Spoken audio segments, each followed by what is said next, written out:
Hello दोस्तों, पिछली video में हमने भारतीय संविधान का भाग 6 जो कि राज्य की कार्यपालिका एवं विधायिका से संबंधित है, उसमें राज्यपाल से संबंधित सभी महत्वपूर्ण जानकारी को पूरी डिटेल्स के साथ पढ़ा था ताकि एग्जाम में आपका राज्यपाल से संबंधित एक भी क्वेश्चन छूट न जाए। और आज हम भाग 6 में शामिल मुख्यमंत्री को पूरी डिटेल्स के साथ थ्योरी वाइज पढ़ेंगे, क्योंकि मुख्यमंत्री से भी एग्जाम में ज्यादातर क्वेश्चन पूछे जाते हैं। और दोस्तों, मैं आपको बता दूं, मेरे द्वारा पढ़ाए हुए किसी भी टॉपिक से बाहर आपको क्वेश्चन एग्जाम में नहीं मिलेंगे। सभी क्वेश्चन आपको मेरी वीडियो से ही एग्जाम में मिल जाएंगे, क्योंकि मैं जिस टॉपिक को भी पढ़ाता हूं उसे कई किताबों का अध्ययन करके पढ़ाता हूं। और दोस्तों, साथ ही प्रीवियस ईयर के पूछे हुए क्वेश्चन को भी मैं अपनी वीडियो में रखता हूं। तो बने रहिए वीडियो के अंत तक, क्योंकि आज की वीडियो आपके लिए काफी ज्यादा यूजफुल रहने वाली है। तो चलिए दोस्तों, स्टार्ट करते हैं। वीडियो स्टार्ट करने से पहले दोस्तों, थ्योरी वाइज टॉपिक को समझने से पहले हम एक क्वेश्चन ऑब्जेक्टिव देते हैं, ताकि एग्जाम में जिस तरह से क्वेश्चन पूछे जाते हैं आपको यह पता चल जाए। तो जिनमें फर्स्ट क्वेश्चन है, राज्य कार्यपालिका का वास्तविक प्रधान, जिसे वास्तविक अधिकारी भी कहा जाता है, कौन होता है? तो इस क्वेश्चन का राइट आंसर है ऑप्शन ए, मुख्यमंत्री। राज्य कार्यपालिका का वास्तविक प्रधान मुख्यमंत्री होता है। संविधान द्वारा सरकार की संसदीय व्यवस्था में राज्यपाल राज्य का संवैधानिक प्रमुख होता है, जबकि मुख्यमंत्री वास्तविक प्रमुख होता है। यह आपको याद रखना है।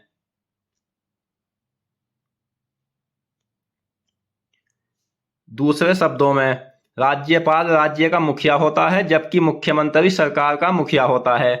यह पॉइंट्स भी आपको याद रखना है, काफी ज्यादा महत्वपूर्ण है कि मुख्यमंत्री सरकार का मुखिया होता है।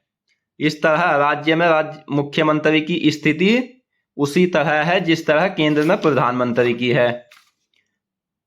दोस्तों, राज्य मंत्रिपरिषद के प्रधान को मुख्यमंत्री कहा जाता है। मुख्यमंत्री राज्य कार्यपालिका का वास्तविक प्रधान होता है। कई बार एग्जाम में पूछा हुआ क्वेश्चन है। एग्जाम में इस तरह से क्वेश्चन पूछा जाता है, यह राज्य कार्यपालिका का वास्तविक प्रधान कौन होता है? तो यह होता है मुख्यमंत्री। सरकार का प्रमुख राज्य का मुख्यमंत्री होता है। यह भी आपको याद रखना है। अब दोस्तों, मुख्यमंत्री की नियुक्ति के बारे में जानते हैं। तो इसमें पहले ऑब्जेक्टिव क्वेश्चन से समझते हैं कि किस अनुच्छेद के तहत मुख्यमंत्री की नियुक्ति राज्यपाल करता है। तो दोस्तों, इस क्वेश्चन का राइट आंसर है ऑप्शन बी, अनुच्छेद 164। अनुच्छेद 164 के तहत मुख्यमंत्री की नियुक्ति राज्यपाल करता है। यहां से क्वेश्चन ऐसा भी बन सकता है कि राज्यों में मुख्यमंत्री की नियुक्ति कौन करता है? तो आंसर होगा राज्यपाल। संविधान में मुख्यमंत्री की नियुक्ति और उसके निर्वाचन के लिए कोई विशेष प्रक्रिया नहीं है। यह भी आपको याद रखना है।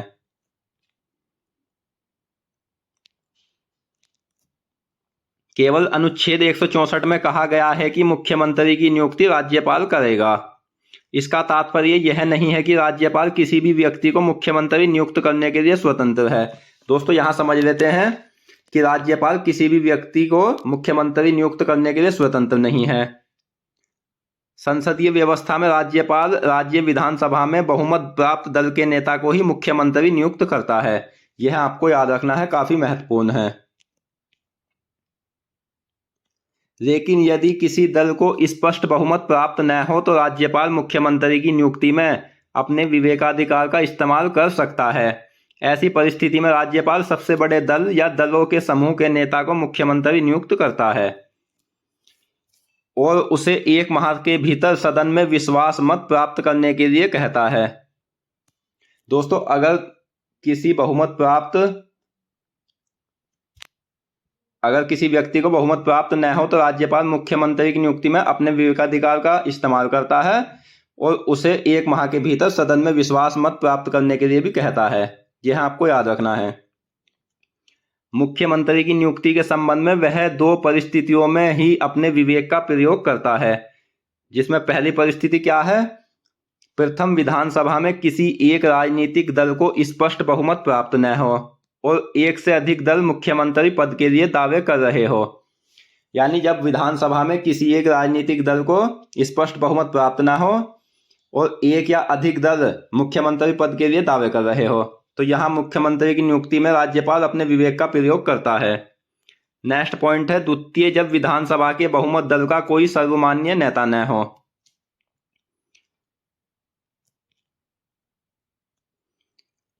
दोस्तों आपको इन सभी क्वेश्चन को आप अपनी नोटबुक में इसी तरह से नोट कर लेना है जिस तरह से मैंने यह वीडियो में रखे हैं, जिससे आप एक एक क्वेश्चन को अच्छे से समझ पाओगे और याद भी कर लोगे। साधारणतः मुख्यमंत्री विधानसभा का सदस्य होता है, किंतु विधानसभा में बहुमत प्राप्त दल यदि किसी ऐसे व्यक्ति को अपना नेता चुन लेता है जो विधानसभा का सदस्य नहीं है, तो उसे 6 माह के भीतर विधानसभा की सदस्यता प्राप्त करना आवश्यक है, अन्यथा उसे पद से हटाना पड़ता है।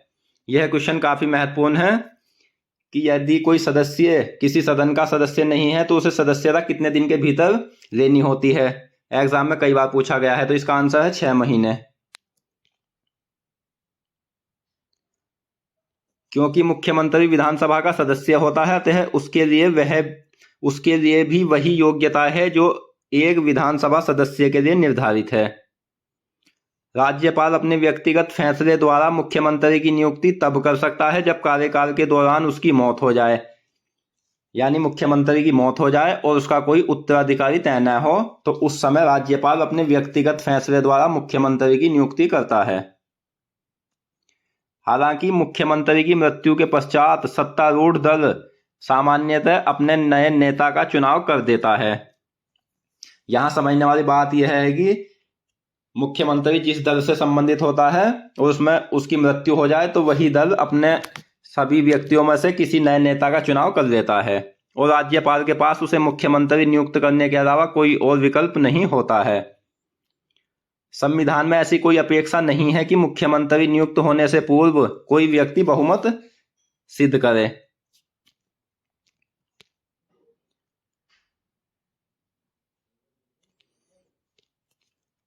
राज्यपाल पहले उसे बतौर मुख्यमंत्री नियुक्त कर सकता है, फिर एक उचित समय के भीतर बहुमत सिद्ध करने को कह सकता है। ऐसा बहुत से मामलों में हो चुका है। एक ऐसे व्यक्ति को जो राज्य विधानमंडल का सदस्य नहीं है, उसे 6 माह के लिए मुख्यमंत्री नियुक्त किया जा सकता है। यह भी आपको याद रखना है।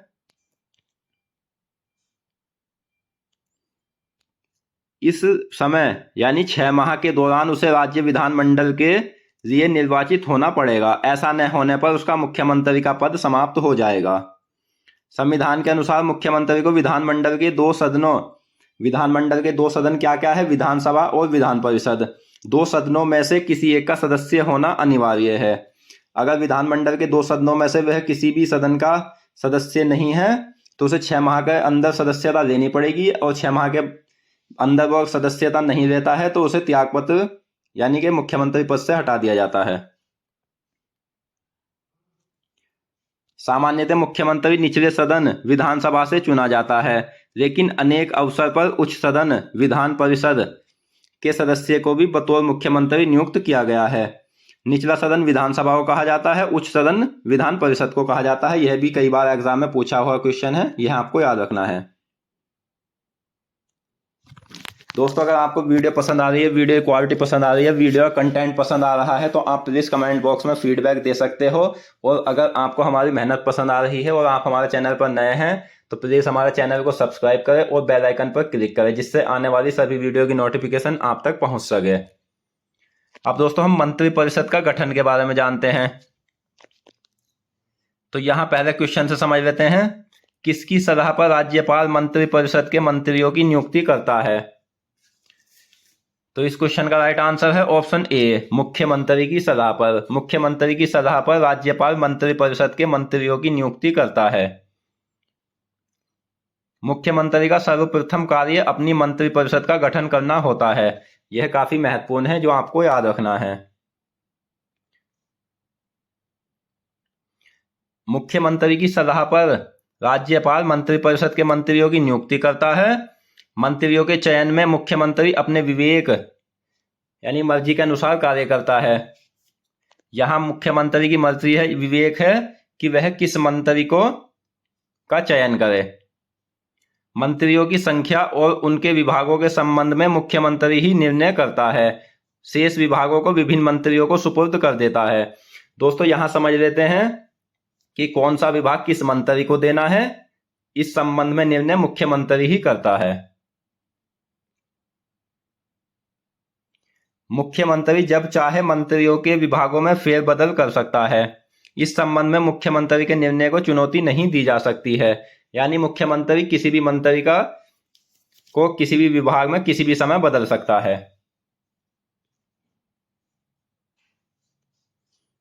दोस्तों, इस टॉपिक को कंप्लीट करने के बाद मैं इससे संबंधित जितने भी एग्जाम में क्वेश्चन पूछे गए हैं उन सभी की एक प्रैक्टिस सेट वीडियो लाऊंगा, ताकि आप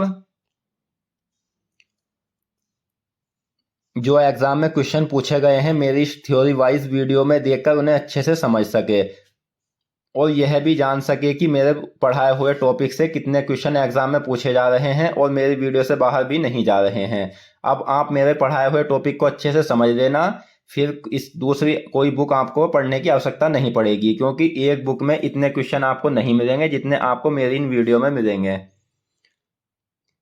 अब दोस्तों, मध्यस्थ की भूमिका यानी मुख्यमंत्री की मध्यस्थ की भूमिका क्या है, इसमें ऑब्जेक्टिव क्वेश्चन से देते हैं, इसी प्रकार से एग्जाम में क्वेश्चन भी बनते हैं। मंत्रिपरिषद तथा राज्यपाल के बीच कड़ी का कार्य करता है, तो ये करता है ऑप्शन सी मुख्यमंत्री। मुख्यमंत्री मंत्रिपरिषद तथा राज्यपाल के बीच कड़ी का कार्य करता है। मुख्यमंत्री मंत्रिपरिषद तथा राज्यपाल के बीच कड़ी का कार्य करता है, यह आपको याद रखना है। और दोस्तों, मुख्यमंत्री स्वयं मंत्रिमंडल के निर्णय की सूचना राज्यपाल को देता है। यानी मंत्रिमंडल के बीच क्या निर्णय हुआ है इसकी सूचना राज्यपाल को मुख्यमंत्री ही देता है।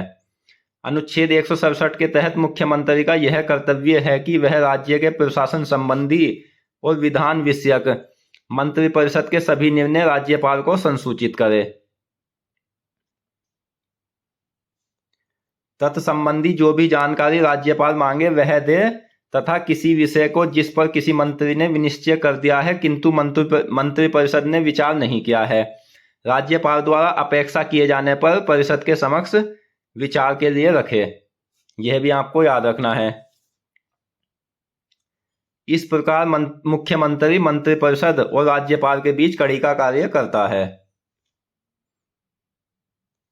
अब दोस्तों, मुख्यमंत्री की शपथ, कार्यकाल एवं वेतन भत्तों के बारे में जानते हैं। मुख्यमंत्री की शपथ, कार्यकाल एवं वेतन किस अनुच्छेद में वर्णित है, इसी प्रकार से एग्जाम में क्वेश्चन भी बनते हैं। तो ये वर्णित है ऑप्शन बी अनुच्छेद 164 में। संविधान के अनुच्छेद 164 में मुख्यमंत्री के शपथ, कार्यकाल एवं वेतन वर्णित है तथा सभी मंत्रियों की शपथ, कार्यकाल तथा वेतन भी इसी 164 अनुच्छेद में वर्णित है।